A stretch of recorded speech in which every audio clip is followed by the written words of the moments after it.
ಇಲಾಖೆ ಸಮಿತಿಯಲ್ಲಿ ನಾನು ಇರ್ತಕ್ಕಂಥದ್ದು. ಅಲ್ಲಿ ಒಂದು ಸರ್ಕಾರ ವರದಿ ಕೊಟ್ಟಿರ್ತಕ್ಕಂಥದ್ದಿದೆ ಅಧ್ಯಕ್ಷರೇ. ಬಾಣತಿಯರ ಸಾವು ಬಗ್ಗೆ ಮೂತ್ರಪಿಂಡ ತೊಂದರೆಯಿಂದ ಸತ್ತಿರ್ತಕ್ಕಂಥದ್ದಂತ ಒಂದು ಪ್ಯಾರಾದಲ್ಲಿ ಇದೆ. ಆಮೇಲೆ ಇನ್ನೊಂದು ಪ್ಯಾರಾದಲ್ಲಿ ಹೇಳ್ತಾರೆ, ಸರ್ಕಾರ ವರದಿ ಕೊಟ್ಟಿರ್ತಕ್ಕಂಥದ್ದು ಗೊತ್ತ. ಇನ್ನೊಂದು ಪ್ಯಾರಾದಲ್ಲಿ ಹೇಳ್ತಾರೆ ಅಧ್ಯಕ್ಷರೇ, ಇನ್ನೊಂದು ಪ್ಯಾರಾದಲ್ಲಿ ಹೇಳ್ತಾರೆ ಪಶ್ಚಿಮ ಬಂಗ ಫಾರ್ಮಸ್ಯೂಟಿಕಲ್ ಲಿಂದ ತಗೊಂಡಿರ್ತಕ್ಕಂಥ ಮೆಡಿಸಿನ್ ಲಿಂದ ಇದು ಆಗಿದೆ, ಪರಿಹಾರ ಕೊಡಬೇಕಂತ ಕೋರ್ಟಿಗೆ ಹಾಕಿದ್ದಾರೆ ಸರ್ಕಾರ, ಎರಡು ಕಡೆ ಇಲಾಖೆದು.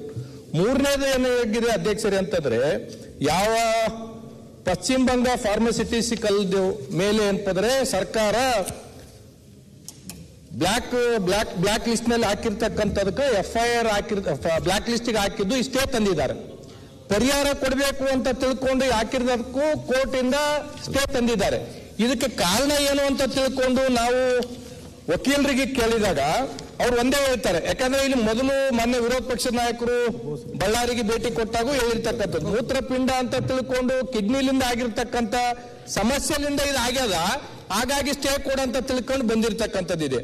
ಮೊನ್ನೆ ಮಂತ್ರಿಗಳಲ್ಲಿ ನಾನು ಮನವಿ ಮಾಡ್ತಕ್ಕಂಥದ್ದು ಇಷ್ಟೇ ಸರ್, ಇಷ್ಟು ಜನ ಬಾಣಂತಿಯರು ಸತ್ತು ಬೆಳಗಾಂದಲ್ಲಿ ಅಷ್ಟೆಲ್ಲ ನಾವು ಡಿಸ್ಕಸ್ ಮಾಡಿದ್ವಿ. ಕೇವಲ ಸರ್ಕಾರಗಳು ಯಾರಿಗೋ ಬೈದ್ರೆ ಅಂತಂದ್ರೆ ನಾವು ಹೋಗಿ ಜೈಲಿಗೆ ಹಾಕ್ತಕ್ಕಂಥ ಪರಿಸ್ಥಿತಿ ಇರಿದ್ರೆ, ಇಷ್ಟು ಜನ ಅಂತಂದ್ರೆ ಇಷ್ಟು ಮೆಡಿಸಿನ್ಗಳನ್ನ ನೀವು ಬ್ಯಾನ್ ಮಾಡಿದಿರಿ. ಇಲ್ಲಿ ಲಿಂಗರ್ ಲ್ಯಾಕ್ಟಿಟೇಟ್ 93 ಬ್ಯಾಚ್ಗಳು, DNS 6 ಬ್ಯಾಚ್ಗಳು, ಡೆಕ್ಸ್ಟ್ರೋಸ್ 4 ಬ್ಯಾಚ್ಗಳು, sodium chloride 500 1 batch, sodium chloride 100 1 batch, ciprofloxacin 1 batch. ಈ ರೀತಿ ಮೆಡಿಸನ್ ತಗೊಂಡದ್ರಲ್ಲಿಂದ ಕಿಡ್ನಿಗೆ ಎಫೆಕ್ಟ್ ಆಗಿದೆ ಅಂತ ತಿಳ್ಕೊಂಡು ಇಲ್ಲಿ ವರದಿ ಬಂದಿದೆ. ಇಷ್ಟೆಲ್ಲ ಆದ್ರೂ ಸಹ ಮುಖ್ಯಮಂತ್ರಿಗಳ ಅಧ್ಯಕ್ಷತೆಯಲ್ಲಿ ಒಂದು ಸಭೆ ನಡೆಯುತ್ತೆ. ಆ ಸಭೆ ಆದ್ಮೇಲೆ ಕೇವಲ ಒಬ್ಬ ವ್ಯವಸ್ಥಾಪಕ ನಿರ್ದೇಶಕರ ಮೇಲೆ ಏನಂತಂದ್ರೆ ಒಬ್ಬ ಸಸ್ಪೆಂಡ್ ಆಗಿರ್ತಕ್ಕಂಥದ್ದಿದೆ. ಇಷ್ಟು ಜನ ಸತ್ತ ಮೇಲೆ ಕೇವಲ ಏನಂತಂದ್ರೆ ಅವ್ರನ್ನ ಬ್ಯಾನ್ ಮಾಡೋದಾಗ್ಲಿ, ಅವ್ರ ಮೇಲೆ FIR ಹಾಕ್ಬೇಕು, ಅವ್ರ ಮೇಲೆ ಅಂತಂದ್ರೆ ಕ್ರಮ ಜರುಗಿಸಬೇಕು. ಇಷ್ಟು ತಾಯಂದ್ರು ಸತ್ರು ಸಹ ಸರ್ಕಾರ ಈ ರೀತಿ ಅಂತಂದ್ರೆ ಕೇವಲ ಬ್ಯಾನ್ಗಳನ್ನ ಮಾಡಿ ಅವ್ರು ಕೋರ್ಟ್ಲಿಂದ ಸ್ಟೇ ತರ್ತಾರಂದ್ರೆ, ಮತ್ತೆ ನಮ್ಮ ಕಾನೂನು ಏನ್ ಮಾಡ್ತಾ ಇದೆ, ನಮ್ಮ ವಕೀಲರು ಏನ್ ಮಾಡ್ತಾ ಇದ್ದಾರೆ? ಅವ್ರು ಸ್ಟೇ ಹಾಕಿದ್ದು ಸ್ಟೇ ಹಾಕ್ಬೇಕಂತ ತಗೊಂಡಿಲ್ಲ. ಈ ಪರಿಹಾರ ಕೊಡ್ರಿ ಅಂತ ತಿಳ್ಕೊಂಡು ನೀವು ಕೇಳ್ತೀರಿ, ಅದಕ್ಕೂ ಸ್ಟೇ ತಂದಿದ್ದಾರೆ.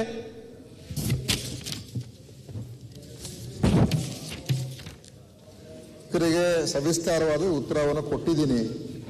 ಈಗ ಆ ಕಂಪನಿ ಮೇಲೆ ನಾವು ಕ್ರಮ ತಗೊಂಡಿದ್ದೀವಿ. ಅವ್ರ ಮೇಲೆ ಇದ್ದಂತ ಬೇರೆ ಬೇರೆ ಏನು ಸರಬರಾಜು ಮಾಡ್ತಾ ಇದ್ದಾರೆ ಔಷಧಿಗಳು, ಅದ್ರ ಮೇಲೆ ಅದನ್ನು ಕೂಡ ನಾವು ಈಗ ಬಂದ್ ಮಾಡಿ ನಿಷೇಧ ಮಾಡಿದ್ದೀವಿ. ಆಮೇಲೆ ಆ ಕಂಪನಿ ಈಗ ಮ್ಯಾನುಫ್ಯಾಕ್ಚರ್ ಕೂಡ ಮಾಡದೇ ಇರತಕ್ಕಂಥ ಪರಿಸ್ಥಿತಿಗೆ ತಂದಿಟ್ಟಿದ್ದೀವಿ. ನಮ್ಮ ಕಡೆಯಿಂದ ಮೊಕದ್ದಮೆಗಳು ಕೂಡ ಹಾಕಿದ್ದೀವಿ, ಬ್ಲ್ಯಾಕ್ ಲಿಸ್ಟ್ ಕೂಡ ಸೇರಿಸಿದ್ದೀವಿ. ಆಮೇಲೆ ಈಗ 12 ಕ್ರಿಮಿನಲ್ ಮೊಕದ್ದಮೆ ಹೂಡಲಾಗಿದೆ ಮತ್ತು ಇನ್ನು ಉಳಿಕ ಕ್ರಿಮಿನಲ್ ಮೊಕದ್ದಮೆ ಕೂಡ ನಾವು ಅವ್ರ ಮೇಲೆ ಹೂಡ್ತಾ ಇದ್ದೀವಿ. ಕಾನೂನಿನ ಪ್ರೋಸೆಸ್ ನಾವು ಫಾಲೋ ಮಾಡಲೇಬೇಕು, ಕಾನೂನಿನ ಕೋರ್ಟ್ ಮುಂದೆ ನಾವು ಹೋಗ್ಲೇಬೇಕಾಗ್ತದೆ. ಆದ್ರೆ ಅದ್ರ ಮಧ್ಯೆ ನಾವು ಅಲ್ಲಿಗೆ ಹೋಗಿ ಅಲ್ಲೇ ಆ ಕಂಪನಿಗೆ ಭೇಟಿ ಕೊಟ್ಟು ಅಲ್ಲೇ ತಪಾಸಣೆ ಮಾಡಿಸಿ ಕೇಂದ್ರಕ್ಕೆ ಕೂಡ ಬರೆಸಿ ಅವರು ಕೂಡ ಅಲ್ಲಿಗೆ ಬಂದು ಕಂಪನಿ ಮ್ಯಾನುಫ್ಯಾಕ್ಚರಿಂಗ್ ಸ್ಥಗಿತ. ಇದು ಇಷ್ಟು ಕ್ರಮಗಳನ್ನ ನಾವು ಕಂಪನಿ ಮೇಲೆ ತಗೊಂಡಿದ್ದೀವಿ, ಆಯ್ತಾ. ಆಮೇಲೆ ಈಗ ಕಾನೂನು ಪ್ರಕಾರ ಹೋಗ್ಬೇಕು ಹೊರತು ನಾವು ನೇರವಾಗಿ ಅವ್ರನ್ನ ತಂದು ಒಳಗೆ ಹಾಕೋಕ್ಕಾಗೋದಿಲ್ಲ, ಕೋರ್ಟ್ ಮುಖಾಂತರ ಆಗ್ಬೇಕು. ಆದ್ರೆ ನಮ್ಮ ಕಡೆಯಿಂದ ಏನೇನು ಕ್ರಮಗಳು ತಗೊಳಕ್ ಸಾಧ್ಯ ಆಗಿದೆ ಅದೆಲ್ಲವನ್ನು ಕೂಡ ತಗೊಂಡಿದ್ದೀವಿ ಮತ್ತು ಇದನ್ನ ಗಂಭೀರವಾಗಿ ಪರಿಗಣಿಸಿ ನಾವು ಎಲ್ಲ ಕ್ರಮಗಳು ತಗೊಳ್ತಾ ಇದೀವಿ. ನಮ್ಮ ಇಲಾಖೆಯಲ್ಲೂ ಕೂಡ ಎನ್ಕ್ವೈರಿಯನ್ನು ಕೂಡ DE ಎನ್ಕ್ವೈರಿ ಕೂಡ ಪ್ರಾರಂಭ ಆಗಿದೆ ಕೆಲವು ಅಧಿಕಾರಿಗಳ ಮೇಲೆ, ಮತ್ತು ಏನಾದರೂ ಅವರ ಲೋಪದೋಷಗಳಾಗಿದೆ ಅದನ್ನು ಕೂಡ ಕ್ರಮ ಆಗ್ತದೆ. ಅದೇ ಮಾನ್ಯ ಅಧ್ಯಕ್ಷರೇ, ನಾವು ಎಲ್ಲೂ ಕೂಡ ಇದನ್ನ ಕ್ರಮ ತಗೊಳ್ಳೋದಕ್ಕೆ ಹಿಂದೇಟ್ ಹಾಕಿಲ್ಲ.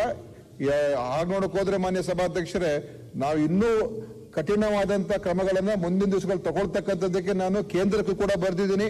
ಇಡೀ ದೇಶದಲ್ಲೇ ಅನೇಕ ಸಮಸ್ಯೆಗೆ ಮೊನ್ನೆನೂ ಕೂಡ ನಾನು ಇನ್ನೊಂದು ಪಟ್ಟಿ ಬಿಡುಗಡೆ ಮಾಡಿದೆ, ಎಷ್ಟೆಷ್ಟು ಡ್ರಗ್ಸ್ಗಳು ಇವತ್ತು ನಾವು ತಪಾಸಣೆ ಮಾಡಿಸಿದಾಗ ಫೇಲಿಯರ್ ಆಗ್ತಾ ಇದೆ.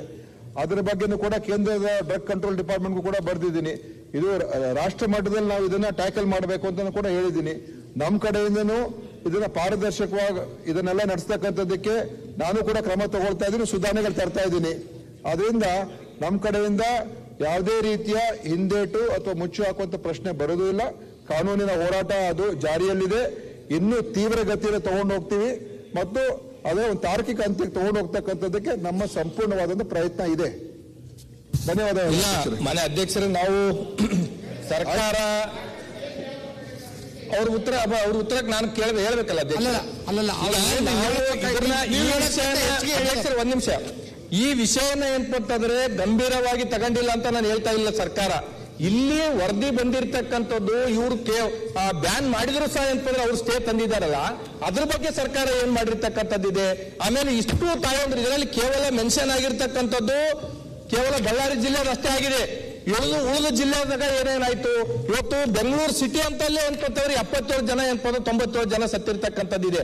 ಇದ್ರ ಬಗ್ಗೆ ಬಹಳ ಸೀರಿಯಸ್ ಆಗಿ ಏನಾದ್ರು ಮಾತಾಡೋದು ಬೇಡ. ಮನೆ ಅಧ್ಯಕ್ಷರೇ ಇಲ್ಲಿ ನೋಡಿ, ನೀವು ತಪ್ಪು ಸಂದೇಶ ಕಳಿಸ್ಬೇಡಿ. ಬೆಂಗಳೂರಲ್ಲಿ 50-70 ಜನ ತೀರೋಗಿದ್ದಾರೆ, ಅದು ಯಾವ ಕಾರಣಕ್ಕೆ ತೀರೋಗಿದ್ದಾರೆ ಅದರ ನೀವು ಸ್ಪಷ್ಟವಾದಂತ ಮಾಹಿತಿ ಇಟ್ಕೊಂಡು ಮಾತಾಡಬೇಕು. ಸುಮ್ಮನೆ ಯಾವುದೋ ಒಂದು ಪ್ರಚಾರಕ್ಕೋಸ್ಕರ ಕಮಿಟಿ ಕೊಟ್ಟಿರ್ತಕ್ಕಂಥ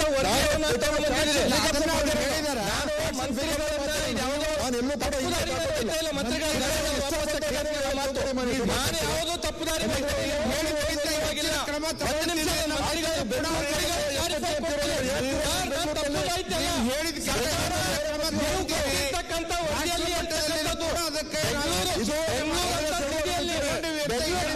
ಒಂದ್ ನಿಮಿಷ ದಯಮಾಡಿ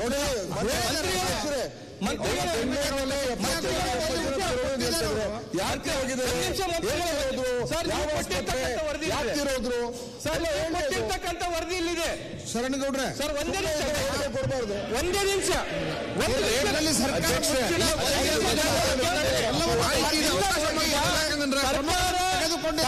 ಕೊಟ್ಟಿರ್ತಕ್ಕಂಥ ವರದಿ ಇದು ಬಿಜೆಪಿ ಕೊಟ್ಟಿರ್ತಕ್ಕಂಥ ವರದಿ ಅಲ್ಲ. ನಾನು ಹೇಳ್ತಕ್ಕಂಥದ್ದು ಬೆಂಗಳೂರು ಅಂತ ಸಿಟಿಯಲ್ಲಿ 77 ಜನ ಸತ್ತಿರ್ತಕ್ಕಂಥದ್ದಿದೆ. ಅವ್ರು ಕೋರ್ಟ್ ಸ್ಟೇ ತಗೊಂಡ್ ಬಂದಿದ್ದಾರೆ.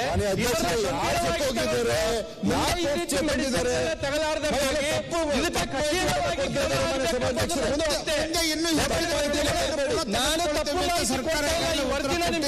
ಕೋರ್ಟಲ್ಲಿ 70 ಜನ ತೀರೋಗಿರೋ ಕೋರ್ಟಲ್ಲಿ ಯಾವ ಸ್ಟೇ ತಂದಿದ್ದು ಹೇಳಕತ್ತಿಲ್ಲ ಸರ್.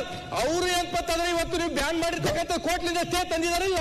ಯಾವ್ದಕ್ಕೆ ಸರ್ ನೀವು ವರದಿ ಆದಂತ ಒಂದು ಗಡ್ಡೆ ಸ್ಟೇ ತಂದ್ರು. 12 ಹೊಸ ಪ್ರಕರಣ ಏನಾಗಿದೆ ಸರ್, ಬ್ಯಾನ್ ಆಗಿದೆ. ಬಳ್ಳಾರಿ ಇನ್ಸಿಡೆಂಟ್ ಪರಿಹಾರ ಕೊಡ್ಬೇಕು. ಒಂದ್ ನಿಮಿಷ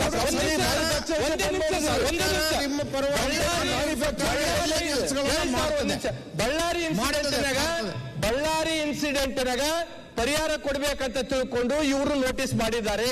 ಆ ಕಂಪನಿದವನು ಸ್ಟೇ ತಂದಿದ್ದಾರಂತ ಹೇಳ್ತಾ ಇದ್ದೀನಿ ಮಂತ್ರಿಗಳೇ. ಅದ್ರ ಬಗ್ಗೆ ಅಂತಂದ್ರೆ ಕಾನೂನಾತ್ಮಕವಾಗಿ ಇನ್ನೂ ಕಠಿಣ ಆಗ್ಲಿ ಅಂತ ಹೇಳ್ತಕ್ಕಂಥದ್ದು ಅಷ್ಟೇ.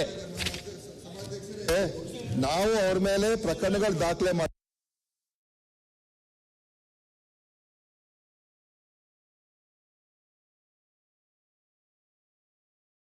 ಮಾಡಿದೀವಿ, ಅದು ನಡೀತಾ ಇದೆ. ಅವರ ಪ್ರಾಡಕ್ಟ್ಸ್ ಅನ್ನ ನಾವು ಅದನ್ನ ಸಂಪೂರ್ಣವಾಗಿ ಅದನ್ನ ಬ್ಲಾಕ್ ಲಿಸ್ಟ್ ತಗೊಂಡಿದೀವಿ. ಎಲ್ಲೂ ಕೂಡ ಸರಬರಾಜು ಆಗ್ತಾ ಇಲ್ಲ, ₹1 ಪೇಮೆಂಟ್ ಮಾಡಿಲ್ಲ. ಅಲ್ಲೂ ಕೂಡ ಹೋಗಿ ಕಂಪನಿನ ಬಂದ್ ಮಾಡಿದೀವಿ.